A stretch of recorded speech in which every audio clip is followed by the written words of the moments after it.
Assalamualaikum warahmatullahi wabarakatuh. Saya Ibu Ida Hayani akan menyampaikan materi unsur-unsur pembangun cerpen kepada anak-anak Ibu semua. Ya, saya share screen.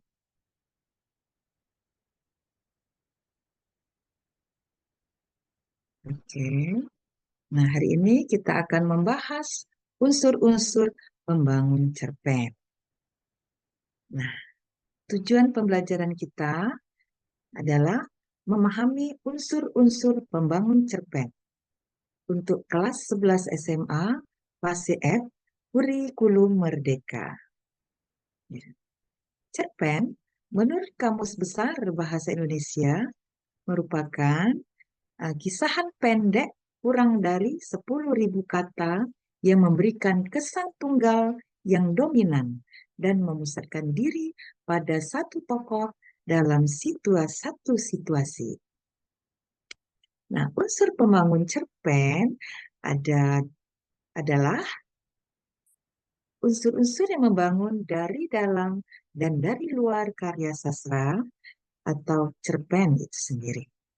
Nah, ini ada dua. Yang pertama adalah unsur intrinsik, membangun dari dalam cerpen.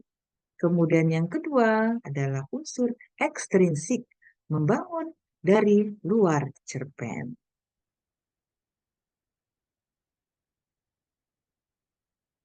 Nah, ini dia unsur intrinsik cerpen.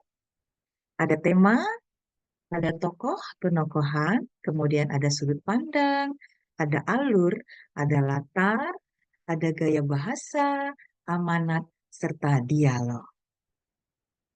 Ya. Nah, kita lihat satu persatu ya anak-anak Ibu ya. Ada tema. Nah, tema adalah gagasan utama suatu cerita. Tema ditemukan dengan melihat pikiran-pikiran pokok dari cerpen tersebut. Kemudian amanat. Amanat adalah pesan yang ingin disampaikan oleh pengarang kepada para pembacanya. Kemudian penokohan. Penokohan adalah cara penulis menggambarkan tokoh. Dalam cerita ada tokoh protagonis, ada tokoh antagonis, dan ada tokoh campuran. Nah, ini menggambarkan atau mewakili sifat-sifat manusia dalam cerita. Kemudian alur cerita. Alur cerita sering pula disebut dengan plot. Alur cerita merupakan rangkaian peristiwa yang memperlihatkan sebuah hubungan sebab akibat. Sudut pandang. Sudut pandang yaitu kedudukan penulis dalam cerita. Sudut pandang pencerita dibagi menjadi dua, sudut pandang orang pertama dan sudut pandang orang ketiga. Kemudian latar.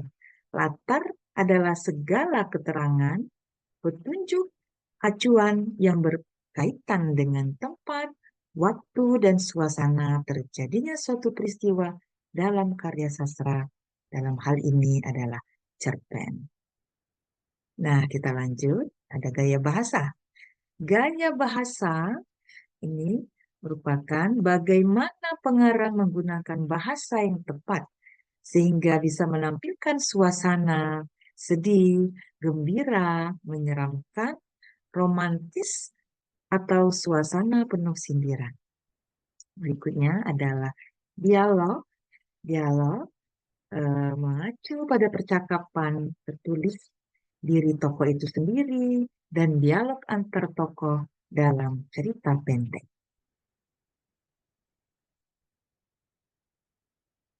Nah, ini untuk unsur ekstrinsik. Nah, unsur ekstrinsik cerpen ini berupa latar pengarang. Nah, biografi pengarang ya seperti itu. Kemudian sosial masyarakat pada masa cerpen tersebut diterbitkan. Kemudian bagaimana budaya masyarakat pada saat cerpen tersebut diterbitkan. Nah, anak-anak ibu semua ya, ini adalah latihan. Uh, Kamu dapat menjawabnya setelah membaca dari suntingan cerpen berikut. Nah, sebutkanlah unsur apa yang dominan pada suntingan cerpen berikut. Anak-anak Ibu semua bisa dibaca secara seksama ya. Ini untuk soal kedua. Unsur apa yang dominan pada suntingan cerpen berikut ini? Nah, seperti tadi, silakan anak-anak Ibu baca sehingga nanti dapat menemukan unsur apa yang ada pada suntingan cerpen ini. Kita lanjut. Soal yang ketiga ya, sudut pandang yang digunakan pengarang pada suntingan cerpen berikut merupakan sudut pandang. Ya, silakan dibaca. Oke, baiklah ya, kita lanjut. Kita lihat jawaban yang tadi kamu sebutkan. Nah, pertama jawabannya adalah latar tempat dan latar suasana. Kemudian ada tokoh, penokohan. Kemudian jawaban soal yang ketiga, sudut pandang orang ketiga. Terima kasih pada anak-anak Ibu semua. Semoga materi hari ini bermanfaat. Saya ucapkan Assalamualaikum warahmatullahi wabarakatuh. Salam sehat selalu. Terima kasih.